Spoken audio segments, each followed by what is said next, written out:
This episode of Pop Cult Parent is brought to you by Young King Hair Care. Young King Hair Care is a multicultural grooming company for young men. Leveraging plant-based ingredients, Young King creates clean products to promote textured health and growth. Inspired by their son Cade, husband and wife team Cor and Stefan launched this company in December 2019 with the mission to redefine male grooming for the next generation of Black and brown men, giving them the confidence they need to be their best selves 24/7, 365. My two sons have been using Young King Hair Care products since they launched, and I highly recommend everything, especially their leave-in conditioner. Featured on Good Morning America, Shark Tank, Essence, CNBC, and more, Young King can currently be found in the shelves of over 15,000 Target, Walmart, and CVS stores, as well as Amazon. And just for members of Pop Cult, use the discount code PopCultParent to receive 15% off your order at YoungKingHairCare.com. That's PopCultParent, one word, to get 15% off your order.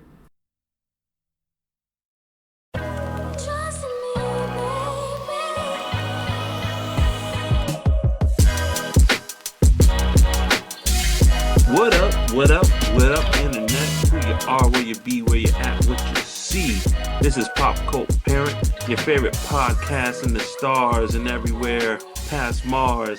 And today we're talking about the legend franchise, a battle that goes beyond the cosmos. On one side, the Autobots, peaceful defenders of the galaxy, and on the other side, the Decepticons, scourge of the universe, led by Megatron and Optimus Prime. It's the Transformers, baby. 40 years old in the making, and we're talking about the new movie that came out, Transformers 1. I'm one of your hosts, Mark M.F. Jones, and I'm joined by...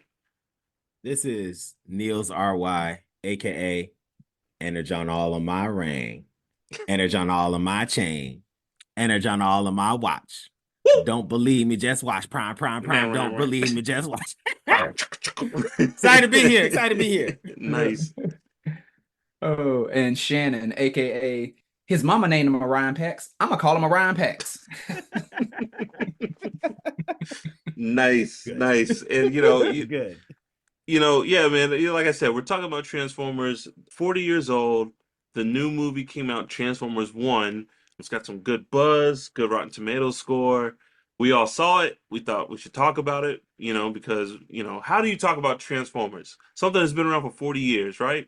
Let's talk about the new movie that came out. But to talk about that movie, we need to go way back at the beginning of time, and talk about this franchise. And Nels, you'll start us off with some history, and we'll go from there, and then we'll eventually get to Transformers 1 and what we thought about it. Cool. So Mark shared 40 years of Transformers. I'll just quickly name whether it's Gen X or millennials. I think those two generations have Transformers has a very soft spot in two generations, and maybe even some more, because the Transformers movie, the live action movies, I know that has a soft spot in the generation after us. So just naming that it's a big deal. But I will also name financially, Transformers is worth $25 billion. $25 billion. It is one of, I believe, the top 14 highest grossing media franchises. And in case you're wondering, Pokemon is number one. That's all mine. I don't know if Pikachu is going to be Optimus, or Optimus Prime is ever going to beat Pikachu. We're in the money now. Yes. top 14 highest grossing media franchises of all time. So when we talk about Transformers, there are several shows. I mean, or several shows and movies. We're talking Gen 1. Mm-hmm. That's the Transformers, robots in disguise. That's what it is. Autobots wage their battle to I should have started. The Decepticons. It's beautiful. It's a beautiful song. Stay in Bush. Then, of course, we're talking. Well, there's also the 1986 Transformers the movie. There is Beast Wars that came out in 1996, I believe. Then there's Transformers Prime. I'm just going to say it now. Mark, I know you agree. Yep. I would argue it is the greatest Transformers show ever, in my humble opinion. Maybe the greatest thing to come out of that franchise. I Pound agree. for pound, it might be It the might best be. thing to come out of that franchise. And I was raised with Beast Wars. You know what I'm saying? I was raised with Dinobot. You know what I'm saying? So, anyways, yeah, Transformers Prime. There's a bunch of kiddie Transformer shows. Rescue Bots, I think, is one of them. My kids watch a few of them. But then, of course, there was the Michael Bay movies. And the Michael Bay movies were a thing. And there They were were a many. thing. There were many. They And were in then there. to tie it a bow, there is Transformers 1. And before we talk a little bit more about Transformers as a franchise, and then of course talk about Transformers 1, I have to say there are two names that have to be discussed. There are two names that you think about when we talk about Transformers. Y'all all know number one, and that is Peter Cullen, the voice of Optimus Prime, the GOAT. Peter Cullen is the GOAT. All right. There is Peter Cullen. And then, of course, we don't give this other brother enough credit that he deserves, but he's right up there. You know what I'm saying? Peter Cullen's the GOAT, but this next guy is like the godfather of voice acting. Yeah, like he deserves much more love than we do. And that is Frank Welker, who plays Megatron. But he also played Fred from Scooby-Doo. He played Dr. Claw from Inspector Gadget. And there's literally like 30 more. And those are just the ones top of the dome. If you've watched a movie or a TV show, you've heard Frank Welker. He does a lot of animals. He was Abu in Aladdin. Wow. He was Abu. Oh, wow.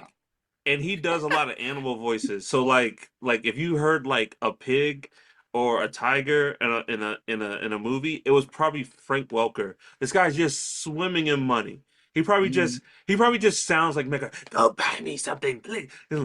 It's cold in here. Throw the money in the fire. Like, Mark, I have to wonder. This guy walks in and they're like, "Yeah, do a lion or do this dog," and he's like, "Cool." What did they say to him to say?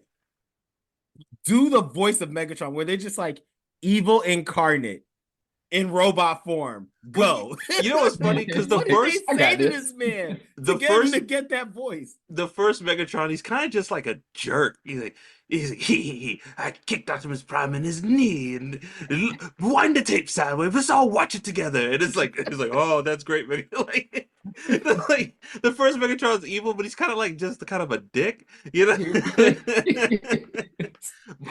But in other incarnations, he becomes maybe so, but it's because Optimus Prime sounded the way he does. Oh, anyone who's against that man, I'm going to think is a terrible, horrible, is a terrible person. Yeah. Yes. No, like I mean, and then I think Frank Welker, to just give this guy some more praise. I think he was Slimer in the Ghostbusters. He was. You know, all that. He was like Slimer. This guy just lit like his house. You know, like, oh, remember when like 50 Cent bought like Mike Tyson's house? And I remember it was like a 50-room mansion. It's like Frank Welker probably like scoffs at that. Like, that's it? 50 rooms? You know, like you would hope so. I don't know if they were paying voice actors what they should have been paying, but I mean, but he's in everything. But you know, he doesn't even need words. He's like a voice actor. Like, I just come in here for sounds, and I just come in here for sounds. But him and Peter Cullen, man, like there's no franchise without these two. They made Transformers what it was. Like, if you take away anything from that first show, the G1 show, you take away there's favorite characters, but you take away Optimus and Megatron. You know, like you start there, then you go, you like your fan favorites. You got Jazz, Bumblebee, Soundwave, Shockwave, but it starts with them two. And for a while, it's like you need to name one more just for your boy. You needed to name one more Transformers. Who's that? Master Blaster. His name is Blaster. I know his name is Blaster, but I call him Master Blaster. Master Blaster. Oh yeah, what up, Prime? What up, Prime? Oh yeah. Now it's a part. I ain't seen you in a minute. Blaster is my favorite Transformers, and it will be the one reason I go back to watch a live action Transformers movie. If they ever put Master Blaster in a Transformers movie, I am there.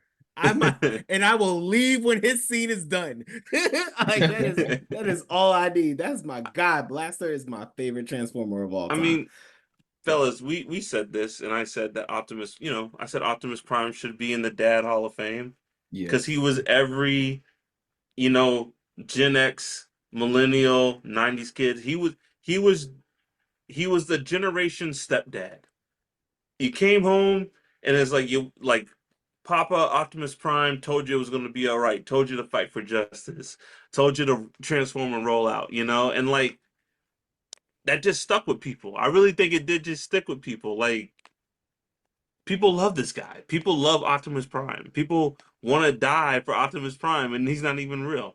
Optimus Prime, where you're gonna get up and you're gonna put on your shoes. You're like, oh my God, I am gonna get my shoes on. Yeah. I will, Optimus Prime. Like it's just, Yeah. And I will run through a brick wall during the for process. Optimus Prime. I hear you, and we will have this argument forever. It's not that Optimus Prime is a great dad.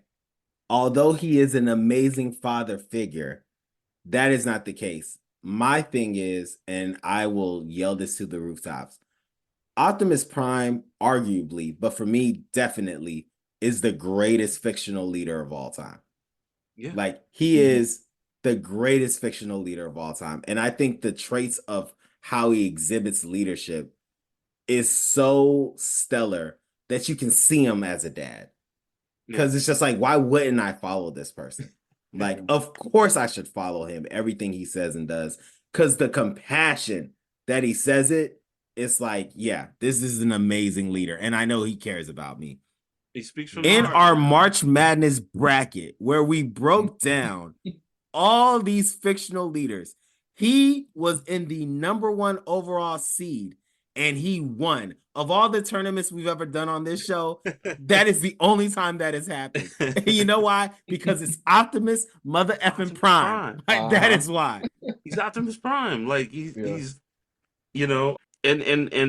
Frank and Peter have hung out even before, because they didn't come back to these characters till kind of later. So after like G1, we got into like Beast Wars, and there was some like anime shows. I don't know, y'all remember like Transformers Armada, Transformers Energon, and then when the Bay movies came out, they showed up in Toonami. Yeah, showed Peter Cullen was sitting well in Toonami. Hey, that guy. Special place in my heart, man. Toonami owes so much to Peter Cullen. A lot. A lot. And when the Bay movies came out, there was all this discussion about, well, who's gonna play Optimus and who's gonna play Megatron. And the fans were like, Peter Cullen has to be Optimus Prime. We won't allow it. Michael Bay, make Peter Cullen Optimus Prime. And like Michael Bay, who is a very stubborn filmmaker, was like, the fans were right. Like, there's no other Optimus Prime besides Peter Cullen. They recast Megatron. They cast him as Hugo Weaving because, and I kind of agree with Michael Bay. He felt that, the Megatron, that didn't really fit with what he was going for. And I think Hugo Weaving did his thing. But there is no other Optimus Prime besides Peter Cullen. And the guy's getting older. I hope he's here for a long time. I think he's either he's in his 80s. He's in his 80s. And it's like, I don't know if we have a lot more time with him, but I don't want, and me, I'm Mr. Recast. I'm like, hey, keep the character going, but I'm like, how? Who will take the reins? I have some things to say about this, but okay. I'll wait till we talk about Transformers 1. Okay. Because it's one of the particular things that I want to talk about for Transformers 1. So I'll put a little pin in there, but I definitely want to follow up with thoughts on that. Because they tried it. That's all I can say right now. They tried it. They tried the best. Can I any interpretations or comics or anything that really stick out to y'all that hit home for y'all? For me, I can't even pinpoint an exact one, but this is just, for me, I feel like the overall sort of power and theme of Optimus Prime. I know he's a great leader, And I think what makes him a great leader, and I mean, we definitely see it in Transformers 1 and, all throughout, but it's like his ability to give you choice, like his ability to give you choice and assurance at the same time, because he will be like, we will fight and we will win. And he's not telling you, you will fight with me. You have no choice. Like Yeah. he did that like one time, and that was like with the Dinobots. I think in Yo, Shannon, I'm glad He was like, I'm will glad fight because I with was about to me. bring it up. Because in Transformers Age of Extinction, he gave him no choice. He's like, Yeah. I will kill you Yeah. if you don't And fight. and they were like, okay.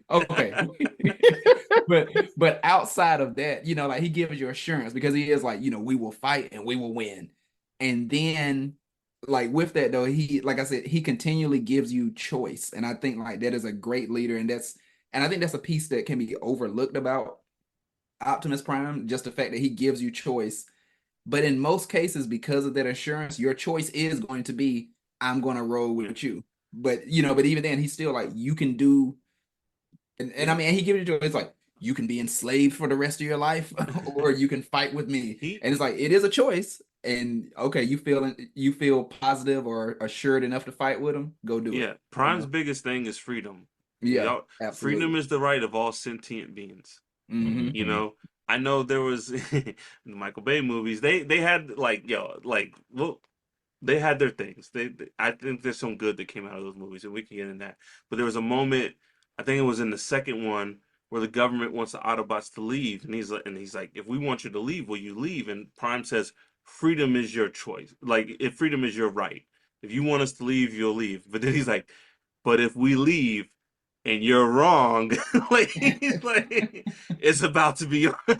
He's like, what if we leave and you're wrong? And then he just like, he's like, hey, it's your choice, but I'm just yeah, very optimist of him. Yeah.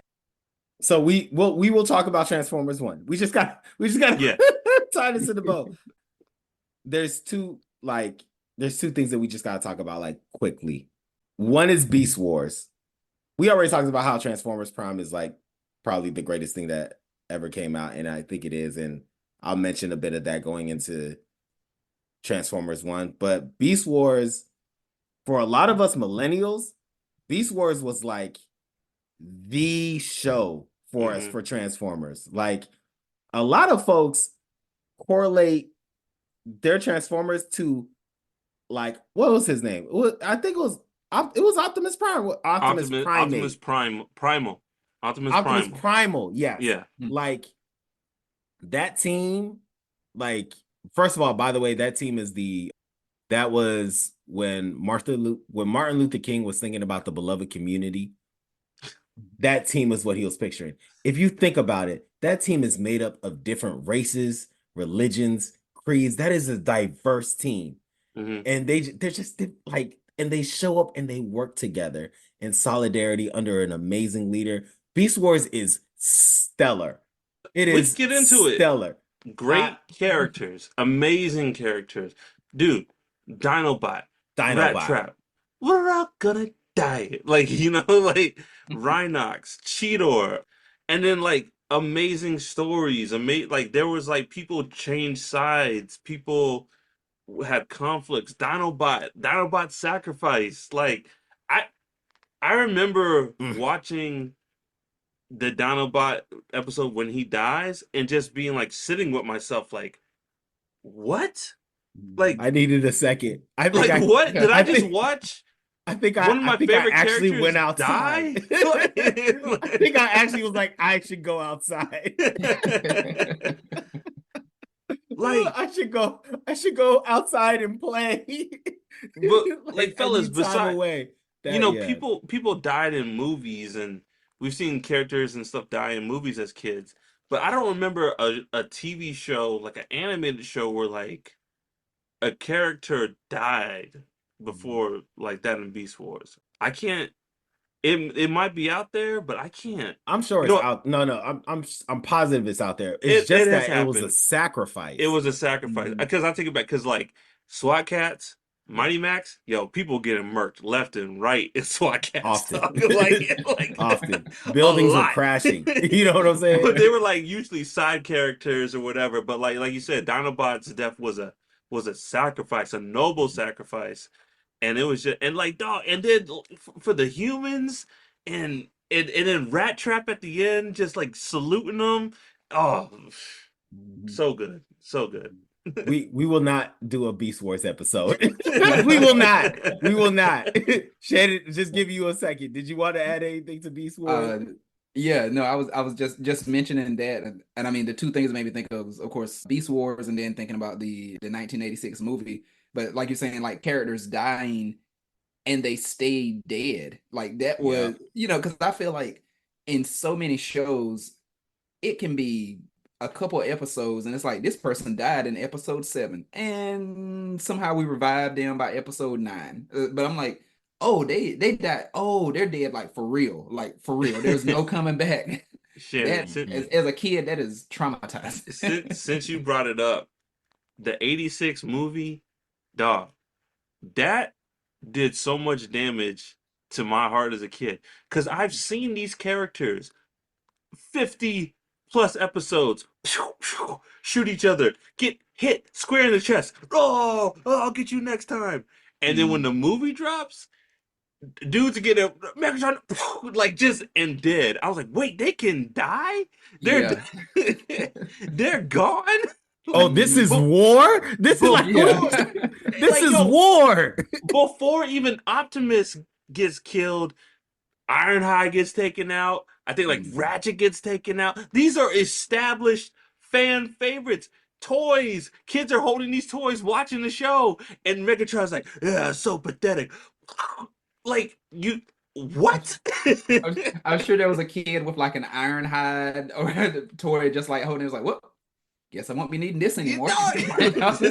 That's Like, like watching the Ninja Turtles and like, oh, the movie's out, Flash, the movie's out.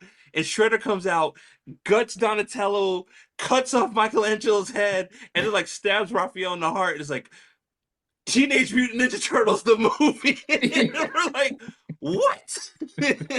And we're just seeing Leonardo just coming through with an 80s ballad. two stand, one shall fall. Oh my goodness. Man, that you got the touch. That the open, like the first few minutes of Transformers, the movie, is some of the greatest things I've ever seen. Oh, yeah. It's some of the greatest cinema ever made. Ever. Like, it really is. There's not much that tops it. In my head bank, there isn't much. And when I talk about the 80s, the first 15 minutes of the Transformers movie is the best part of the 80s for me. There is not Teen Wolf, not Back to the Future. It is those first like 15, 20 minutes of the Transformers movie. That is prime 80s for me. It looks amazing. The soundtrack's dope. Yeah. And there's consequences. Like, yeah. But I will like they really did us wrong because like they take anything you love and they just murk the main cast and they're like, here's some new people to enjoy buy the next hour toys. and a half, buy their toys, and spend the next hour and a half with you. Like, who? I was like, who the hell is Cub? Like Hot Rod. I think we can wrap it up by hating on Hot Rod. There isn't a main character I hate more than Hot Rod. A close second is Raditz. But there's like some philosophical reasons I don't like Raditz, because Raditz was just the start of a long journey before I got another new episode. So it was like just a punch in the face, like haha. Yeah. Like you're getting Raditz all over again. And I hate Hot Rod more. I hate Hot Rod because he killed Optimus. Hey, it wasn't Megatron. It was Hot Rod, and then he got the Matrix of leadership and became a Prime. When you have Ultra Magnus, fine established leader right here, dude from Unsolved Mysteries. I'm gonna be the new leader. Oh no, you take a Hot Rod. Like fellas, I said to you, I don't know what the Cybertronian robot equivalent is for white privilege, but Hot Rod got it. Yeah. He just failed up. You got the greatest leader, the leader of the Autobots, the man who defeats Decepticons, killed because you just had to get involved. Optimus was doing his thing. You know, he's battled Megatron before. Okay, yeah, he might get a little hit, got a little this and that, but he's been there, done that. But oh, Optimus, I'm gonna help you. No, Hot Rod, stay out of it. No, I want to be a big boy like you. I can help you. Get some Sit your killed. tail It's down. your I know. fault. Your fault. Insubordination. Because of you. Insubordination and not following orders. And then it's like, The things that killed Optimus. I guess the matrix of leadership belongs to me now, fellas. Like, And we supposed to Like I follow said. you. You got the greatest leader in fiction killed, and now we're supposed to follow you. You're gonna kill all of us. And it's not like Megatron died.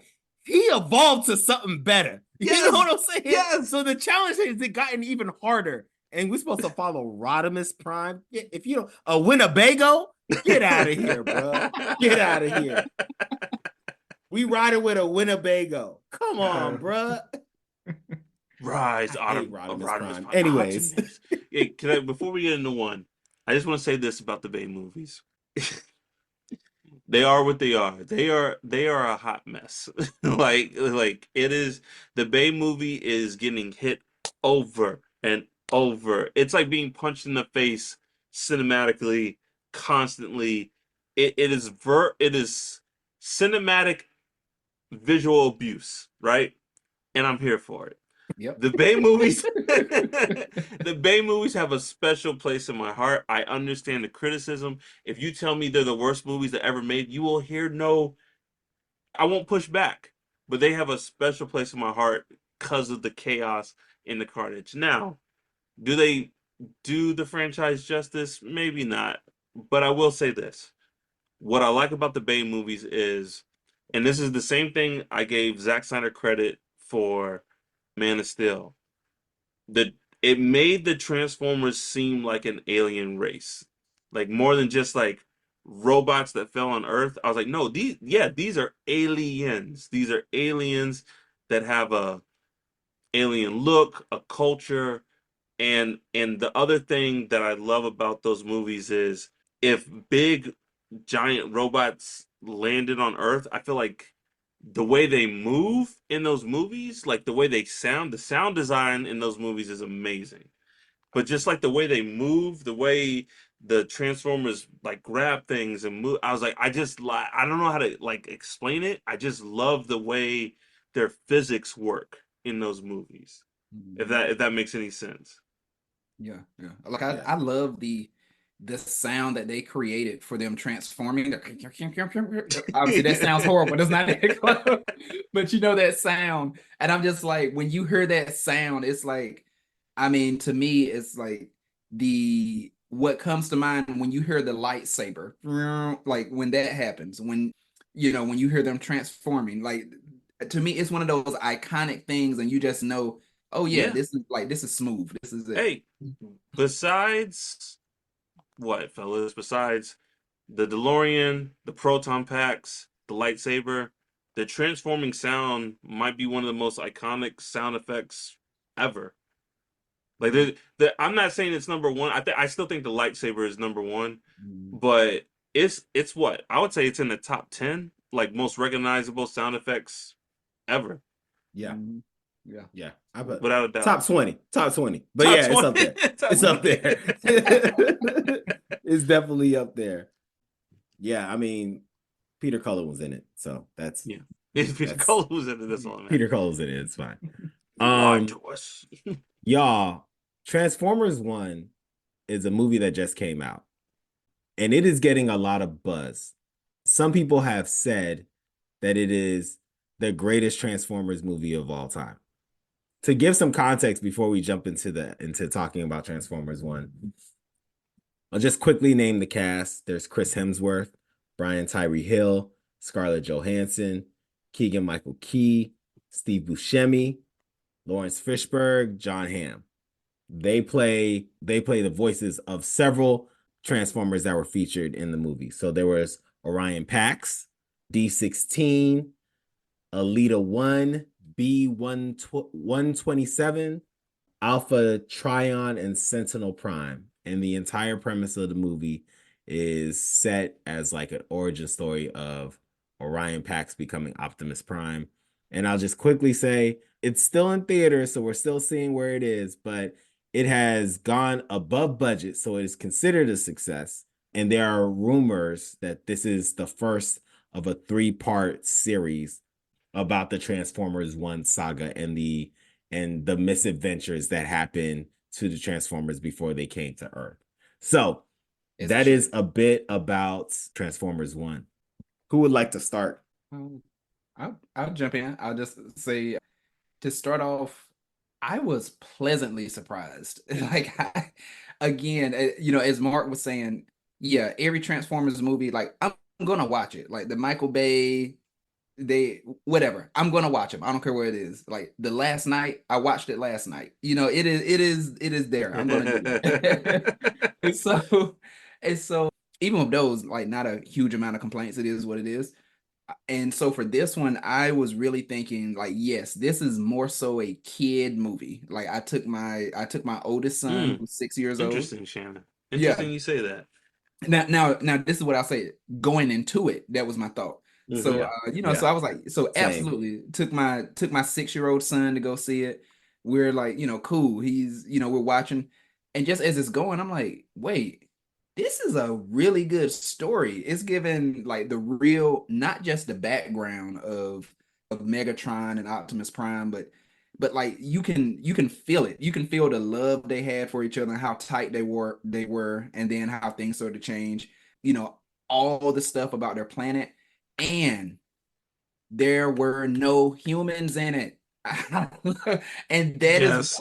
that is what we have needed from a movie, because there was not one human, and I love that. It was all about them, their planet, a prequel to why the Civil War is about to go down, all of that. But yeah, to say it shortly, I really enjoyed it. I came in with the thought that it is a kids movie and it's not going to do that much, but hey, I'm gonna watch it, and it was a great story. So yeah, I enjoyed it. What'd your kid think about it? Oh, he loved it. He loved it. Like he would ask me like just the different things, because also I wasn't thinking about it. Like he hasn't seen any of the other Transformer things. And so Mm. so he's just Yeah. been seeing random clips here and there. So he knows like, oh, they transform, but he's really learning about Megatron, Optimus Prime, because he's just repeating what he heard. He didn't quite know. He was like, why did they keep calling? He was like, why did he keep calling himself Badassatron? And I was like, well, we and I was like, Well, hold on now. yeah. I was like, so we're not gonna call him that. His name was B. We're not gonna Yeah. say Badassatron. But he just didn't know. He was just like, oh, okay. I just thought Yeah. that was a When Transformer I name. when I was watching the movie, I was like, wow, this is a very pro-union movie. Yeah. Like the power to the workers, Marxism. Like, I was like, who knew? Who knew how the Autobots rolled? But Mhm. I mean, I'll go. Like, I love the franchise. I'm a big Transformers fan. I check just like the Turtles every time there's a new incarnation of this series of this franchise. I at least check it out. You know what I mean? I'm not saying I watch it, but I'm like, oh, new Transformer show, whatever. I check it out. And when I saw this trailer, fellas, I was like, I'm glad this movie's coming out. But I don't know. I was just like, I don't know if I want to see this. I just like, it was kind of like I'll see it when I see it, which was surprising for me. Cause like I've heard about this story. We've heard about the whole Optimus, Orion Pax, D16, Megatronus, whatever. But we never really seen that. We've heard of it, but we never seen it. And like honestly, fellas, if we didn't do this episode, I probably wouldn't have saw this movie, which surprises me. But when I went to Yeah, go I'm see shocked this to hear movie, that. yeah, and I'm like, but fellas, when I got in this movie, I was like, yo, this is now it's not there, but what I mean by this is the Spider-Verse equivalent of a Transformers movie. And what I mean by that is people who love Transformers made this movie. Hmm. Like there were so many in jokes, callbacks, cameos, just like references. That was like, yo, people who love this franchise made this movie, and that was good to see that. I love this movie. I absolutely loved it. The backstory with Orion and D16, seeing Cybertron as a flourishing metropolis, I don't think we've ever seen that. It's always been either in ruins or it's been war torn. Just like I was like, yo, they're real like the geology of Cybertron. It's always transforming. When they're in the caves mining, because they're miners, the caves are always moving and transforming. When they get to Mhm. the surface world, the mountains are. I was like, yo, this is amazing. Like their DNA is in the planet. Like the planet itself is always transforming. I just thought it was really really dope. Yeah. We'll get into it. I'll wrap up with my thoughts, but just like you know the designs, the to see the origins of like Starscream meeting Megatron. I really love that. I love that dynamic. I love Starscream and Megatron. Probably my favorite like dynamic in this whole franchise. Like I love me some Peter Cullen and Optimus Prime, but like I need my Starscream. Oh Lord Megatron! Like I need that, you know. And I'll say this: I if I have any criticisms, I I don't I don't. It's not even a criticism. I personally where they took Bumblebee, where what's his Keegan Michael uh Key. Oh Michael yeah. Key. I don't really hear him as Bumblebee in my head when I think about Bumblebee. I think about a young Michael J. Fox, young, type. But like I will say this: he had me laughing. Yeah. B actually like the lines from B like I was like, yo, B is like kind of killing me this whole movie. He Yeah. dropping his lines at the end. He's like, "Are you kidding me? I get to work for the government." Like I was like, yo, B is like low key like really killing me this whole movie. To me, he was like, that's Hot Rod to me. Like Yes, that yeah, Mhm. that's what I would expect Hot Rod to be. yeah. I don't B to really me see is a little, a B more is like a little inspiring. bit more like he's young and maybe naive, but like not so like kind of like foolish. But hey, Hmm. whatever. It was fine.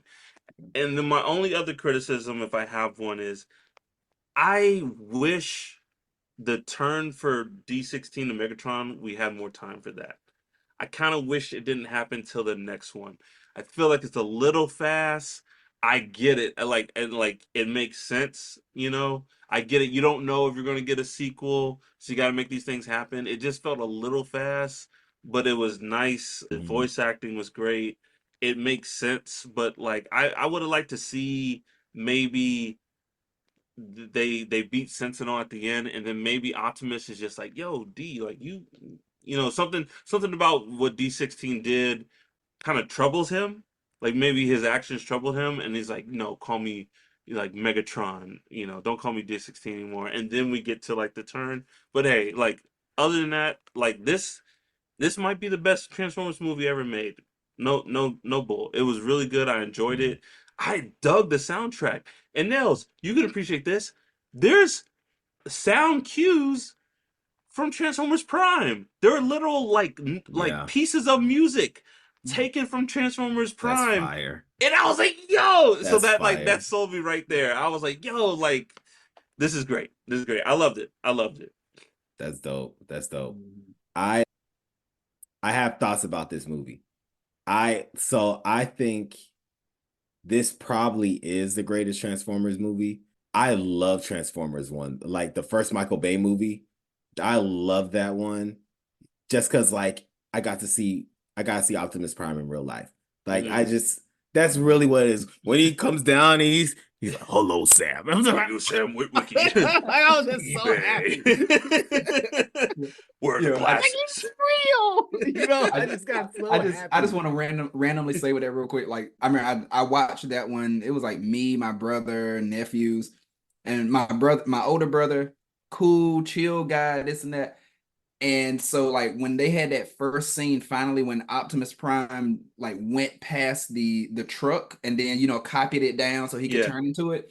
And just doing that, like my brother who's always chill, he was like, nice, whoa. Like he was the one like because he's got like a love for trucks and things too. But anyway, it just always makes me laugh because as chill as he is, and he was like loud in the theater, like, yo.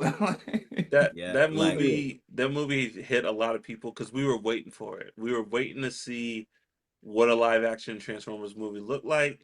You know, you have your criticism, but like it really hit a soft spot for a lot of people. And I think, we've talked about the 86 movie. That has a soft spot in my heart. But like I was angry for about 60% of the movie.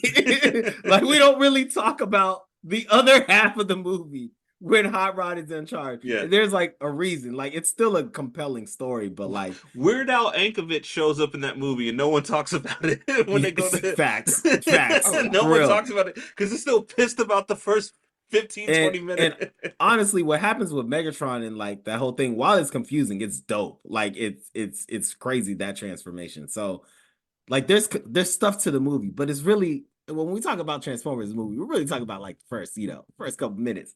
So if you really think about it, this is probably the greatest Transformers movie. And they could have made it a little better.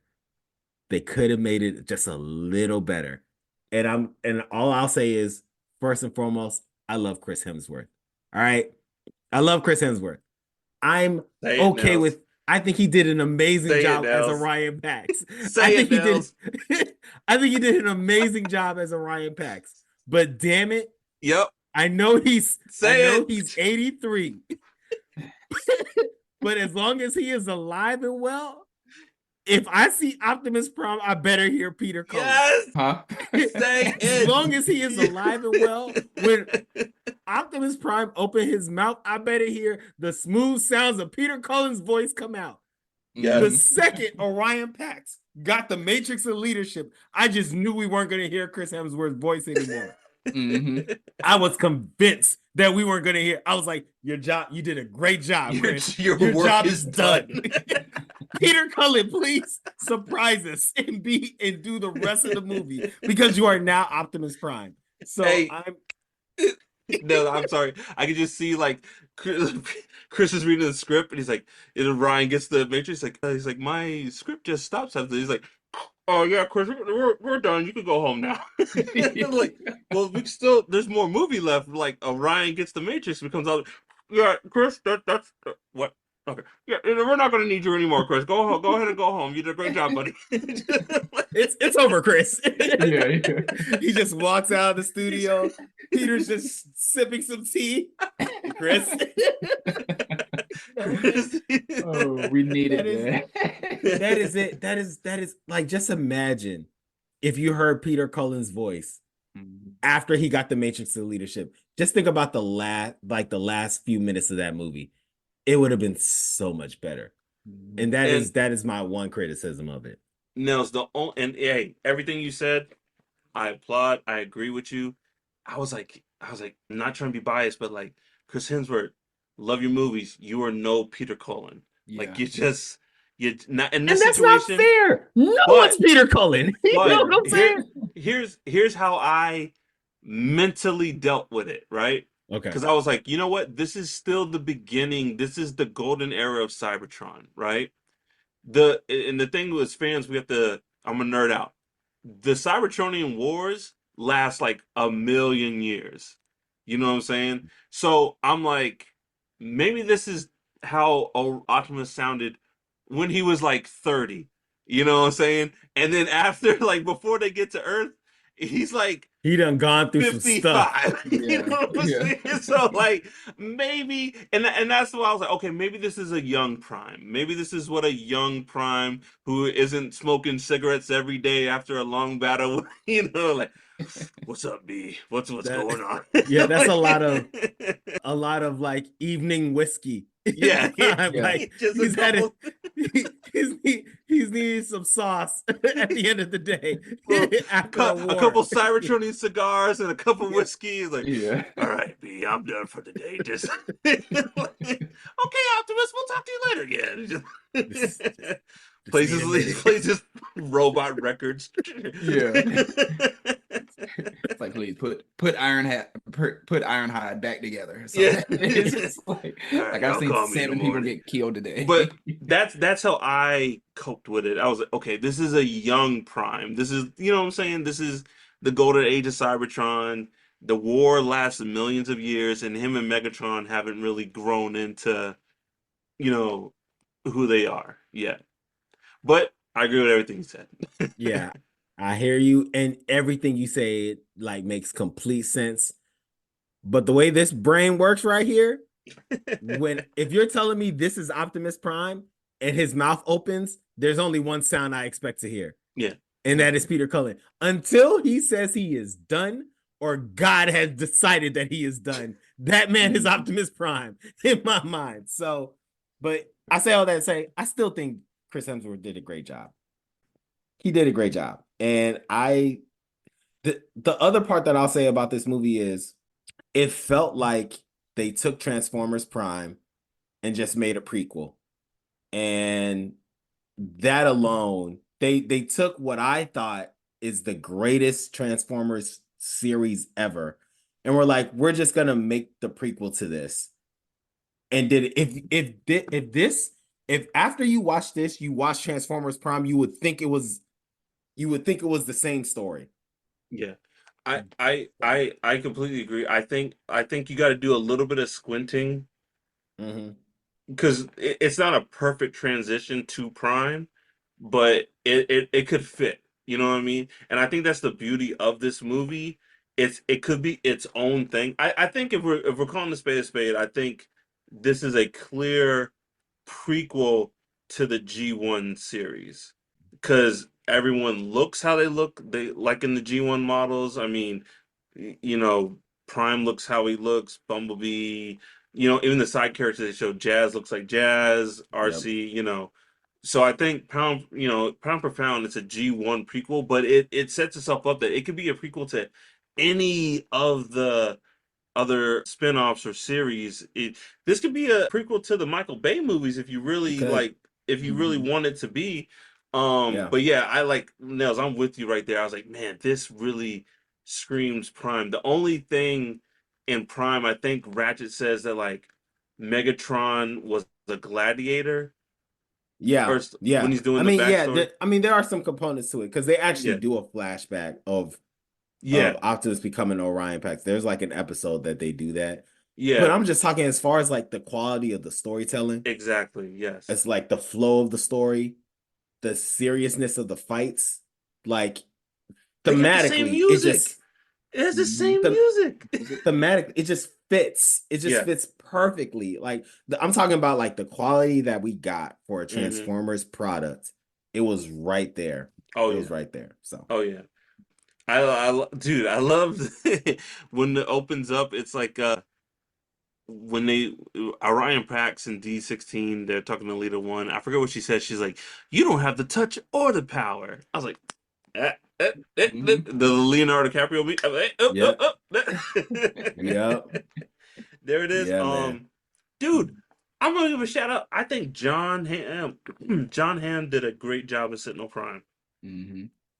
I don't know what it is. Sentinel Prime is a D-bag in every incarnation of Transformers, but I don't know what it is about Sentinel Prime, but like I really liked his performance as Sentinel Prime in this. I thought he was menacing and he still had that corporate like I'm gonna smile in your face, but like I like the whole dynamic of Sentinel Prime in this movie. Yeah, my kids loved like when they saw this, their takeaway is Optimus Prime is cool.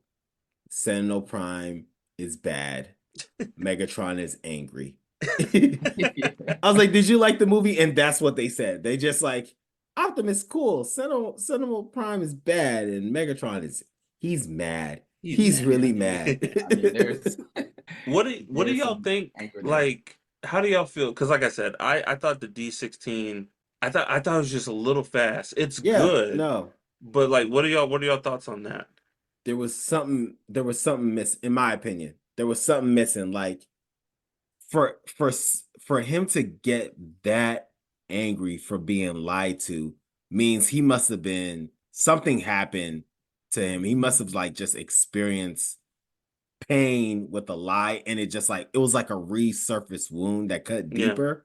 You know what I'm saying? Like for him to just go off and be like, yo, I am uncontrollable. Even my best friend can't console me. Like I'm so angry and fixed on destroying this guy who was my hero a day ago. Like 24 hours ago, this guy was your hero. And now you're like, I can't, I have to, I will not stop until I get him. Yeah. I will shoot my own best friend in the chest to stop him. That I'm like, nah, there's like a bit of a story that we're missing. Yeah. You know, and I get it. He felt so betrayed. He lived, I followed the rules. You know, I worked, I picked myself up by my own bootstraps. You know, we heard that before. You know, and I followed the rules and I did what I was told and I was lied to. And like I'm not saying even his reaction isn't realistic, but it was just like it was like he found out he was lied to at 1 p.m. and at 2 o'clock he decided he wanted to kill. You know, it's like what? Like wait, what? Yeah. Like what happened? No, I'm like it's tough because I, like you're saying, I do feel like there was something missing. And even though they don't tell us, I mean, we can pretty much sort of fill in the blanks of like the one thing you believed in, the one thing that you were like, I will die on this hill, I will adhere to protocol, I will be ridiculed because I believe in this thing, was a lie. You know, and so just imagine like how crushing that was. And again, like for him, as you were saying, he always followed the rules because even Orion Pax would be like, you know, I'm a good guy, but I'm gonna break the rules for, you know, as I see fit. But for him, he was like, I follow the rules, I believe in this, believe in protocol, and it turns out that was a lie.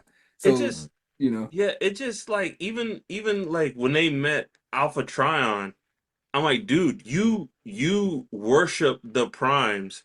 There's literally one right here giving y'all powers, and you're just like, oh, Sentinel Prime. I'm like, yo, you're meeting Superman is giving you presents. The ghosts are right there. Your favorite Autobot is right there. He's right over there. Right there. He's giving you like you take this and you take this, and you're like, oh, I can't stand that Sentinel Prime. And it was just a little like I was like, I don't know, but like the acting of that performance though was great. You know, just when he's like, I'm done saving you, and he lets him go, I was like I felt that. That was nice. I think Byron, Tyree Hill, and Chris need to go to some counseling because like that he meant that. Yeah, like I felt that when he said it. Yeah. Man. Even before that, I'm like, he's saying the quiet part out loud. Like sometimes if he has those dark thoughts, but because remember it got to the point where they're like, yeah, we need to bring him to justice and make sure the rest of the rest of Cybertron knows about his lives. And he's like, no, he deserves to die in a dark place by himself and be dragged. I'm like, whoa. And then even how he killed Sentinel Prime, like he's got a cannon on his arm. He's like, yeah.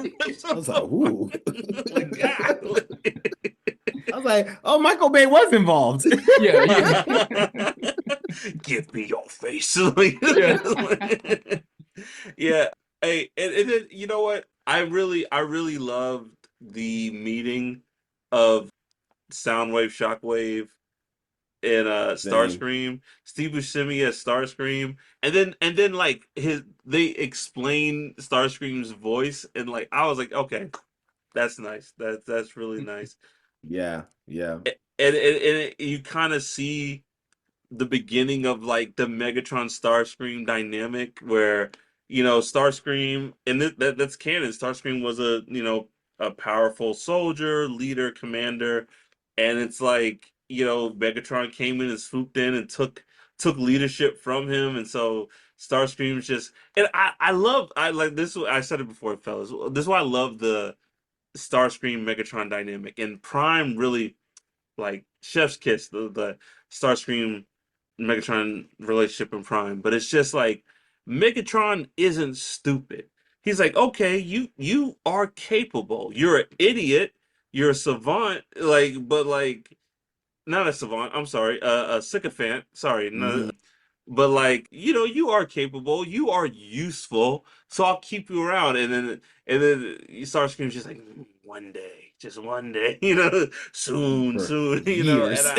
And one day, maybe it's today. Maybe it's today. It's not today. But what I love about Prime versus G1 Starscream. In G1, Starscream has no, like, he's like telling Megatron, he's like, one day, Megatron, I'm gonna be the leader and I'm gonna like kill you. Like you might be describing the first episode of G1. Like it's literally the There's first no thing when we meet secrets. Starscream. It's like, I don't like that guy. Yo, I'm gonna take power Starscream, as soon as I can. G1 That's Starscream, That's my character. He has no chill. He's like, hey, Soundwave, I hate Megatron's guts. When I see Megatron, I just want to throw up. I can't wait till I'm the leader. Like, and like, people are eating lunch. Like, hey, Shockwave, do you hate Megatron like I hate Megatron? Because I can't stand Megatron. I'm just trying to eat my sandwich, Starscream. The check comes in every week, Starscream. Just leave me alone. Yeah, I love it. So yeah, and he has no chill about it, you know. But just like you could see the sparks of where that relationship starts in this movie. And then Nels, I don't know if you thought this. I thought when Alita 1 punches Shockwave in the eye, I thought that was a slight shout out to the Dr. Swoove sketches, because I think that Shockwave one is like Alita 1 and someone else effing with Shockwave. Yo, That I don't know. I could be wrong. That might be. I thought it was like, he's like, oh, you hit me in my eye, you know?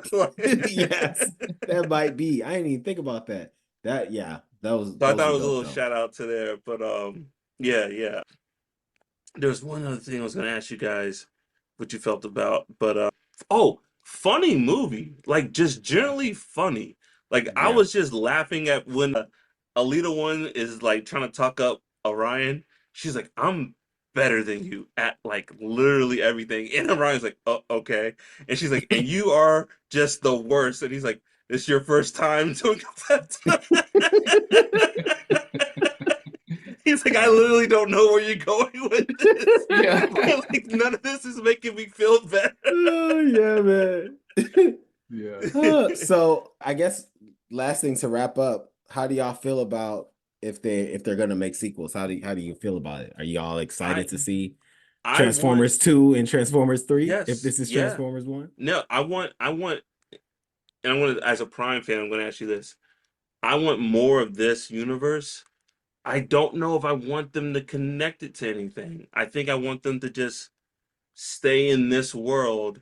You can give me little, but I don't want them to officially be like, this is connected to this. This is connected to this. I think do what you're doing and tell this story and just live in this world. But yeah, I want more. I want to see a war with the Quintessons. I want to see how the Cybertronian Civil War starts and how that like we like I said again, we've seen Cybertron at war. I want to see what happens when Autobots are just like going to work and Decepticon like terrorists come and just blow something up, and Optimus is being pressured to do something. I want to see all that dynamic. And when you say that, you know what that makes me think of? I think the same thing that we've wanted from Terminator. It makes me think of Terminator, how when the whole war with the robots and everything like that, it's always talked about, but then they're like, let's go into the future. And now with like modern day humans, and we'll give you like a 30-second clip of how that war looked, but actually we're here in this current day. And I'm like, no, like I want to see like what happened in that timeline when like, and I mean, not even just, oh, you're at full war with the robots, but like when the first bomb happened, when it started happening, you know, like the trenches of Judgment Day. Yeah. Like yeah, what happened absolutely. like right after Judgment Day. Yeah. Yeah. That's a good idea. Yeah. I'd watch that. That's a good idea. But I'm like, it makes me think of that, just as you're saying, like, because they always want to connect that to, now modern day humans and we went back in time or forward in time. But yeah, with this one, how it's just like, yeah, we can stay here. Like, y'all don't have to go to Earth yet or leave your planet. Like, let's see why this place is uninhabitable. Like, let's get to that. Because when we leave this movie, Cybertron is a utopia. Mm-hmm. Optimus has the Matrix, the Energon's flowing, and like, so it's like, well, how does when G1 Cybertron is a dead planet. The war has Yeah. killed the planet. So like, how did we get there? You know what I mean? Yeah. And I'll just add that I don't think any iteration of Transformers has like really dived deep into that. And I would love to see it. And I think this movie is setting up to do just that if Yeah. they continue on. It's just We're tell the always at the story of end that of the time. war. Yeah. We're always like at the end, not the end of the war, but maybe the end of the war on Cybertron until it takes us to Earth. But we, like you said, Nels, we never see like the How does the war. beef has to get real bad. Yeah. Because right now it's like, y'all used to be friends. He was angry, but it's really just Megatron just being angry about stuff. It has to get real bad. It's so bad, they're literally shooting at each other in space. All the way to Earth. You know what I'm saying? Falling, crashing to the planet. Like It's still like it has to be like whatever that is bad. I don't think we've seen it yet on Yeah. how it gets that much animosity between the two sides. So one thing I'll appreciate, and like usually I hate this in prequels, like where they have to explain everything, but I give this movie credit. Did y'all stay for the after credit scene? Yeah. There was an after credit scene?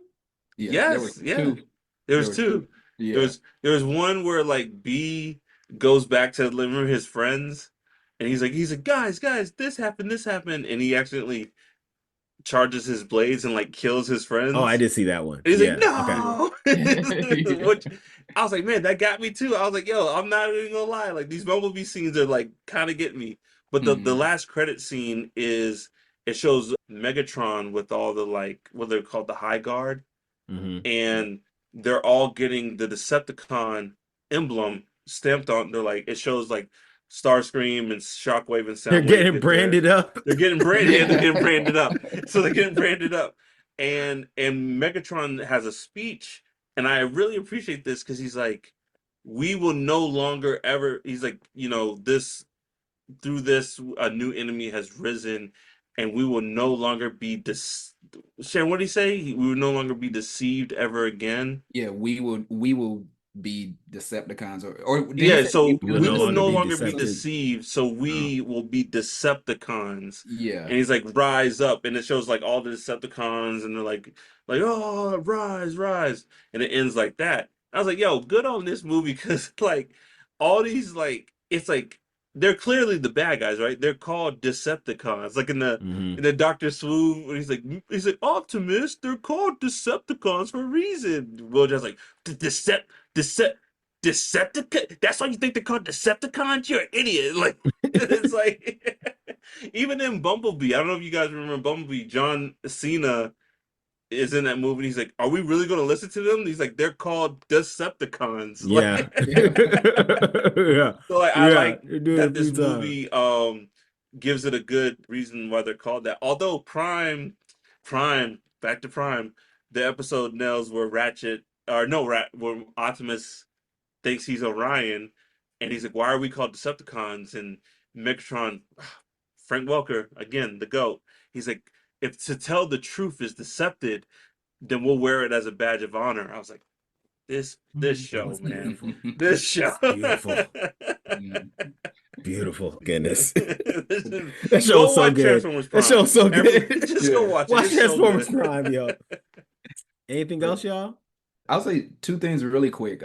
One, again, I like how it did this piece of showing it's really just when something bad happens or whatever, it's the choices you make, and that's how to others you're the good guy, bad guy, whatnot. Because again, I feel like in so many times we've seen Megatron and he's just like, I want to destroy the world and kill and do this and that. But this really showed, okay, he was hurt, and in his mind, he is doing the right thing. He is like we will no longer be deceived. We're like he's doing the right thing, so he's a good guy in his mind. Yeah. And then Optimus Prime is like he's a good guy in his mind, and so just mention that really quickly. And then the other thing I just really quickly wanted to throw out was this reiterates how long we have been robbed of Bumblebee's voice. Because in all the other movies, it's always been that thing where like he talks through a radio, and again, for me, my stuff with Transformers is, I've seen some of the cartoons, I've seen like all the movies, And I just did not know like Bumblebee was like that funny, that talkative, that like I know in Bumblebee the guy was like, you talk too much, and that's why he ripped his throat or whatever. But this just shows like, man, like the comedy, all these things, and we've been deprived in like all the Michael Bay movies of just funny lines by Bumblebee or whatever, Yeah. So yeah, this is like another showing of that. Yeah. When I was there wasn't a lot of people in my theater, but there was like, maybe there's like 10, 15, but I was like cackling. I was like the only one when they're on the surface and B cannot stop just like talking to Alita, and they're in the foreground, but you can hear B still talking. He's like, yeah, and I was just like dying. I was like, he will not shut up. He just Poor Alita. Yeah. She was done with that entire group. when oh man, there was something when Orion and D16 first meet B, they said something, and they're like, "Oh yeah, like no, this is a good place. Like it's really nice to I don't know, but like they were just like, we can't break this guy's heart. It was just like we gotta keep up the line." I laugh at too, like when they were all captured and everything, and they had his mouth like taped or bolted shut or whatever. And the guy, they were like, that wasn't necessary. It's like he would not shut up. It's like even when he was unconscious, especially when he was unconscious. When it comes off and Sakura's like, he's like, dang it, we didn't make it time. Like he's still talking. Last Bumblebee scene that got me when he goes in there and he's like wrecking everything, and Ryan's like, he's like, B, these aren't the enemy. He's like, no, this room was like that, right? And the guy's like, yeah. Yeah, man. Love that. All right, well, y'all, that was Transformers 1. Definitely watch it. I'm looking forward to the sequels if they have them. But thank y'all, fellas, and thank you, Pop Cult. Thank you for listening. We have a new episode every month. You can find us on all social media at Pop Cult Parent, POPCULT PARENT. Visit us at www.popcultparent.com. Become a member of the Pop Cult at our Patreon, patreon.com/popcultparent, where you can see all of our full video episodes. Email us at popcultparent@gmail.com. Don't forget to rate us, review, and subscribe. And as always, join the cult. Peace. Roll out. I was just about to say, Pop Cult, roll out. Rise up. We out. We out. Pop Parent.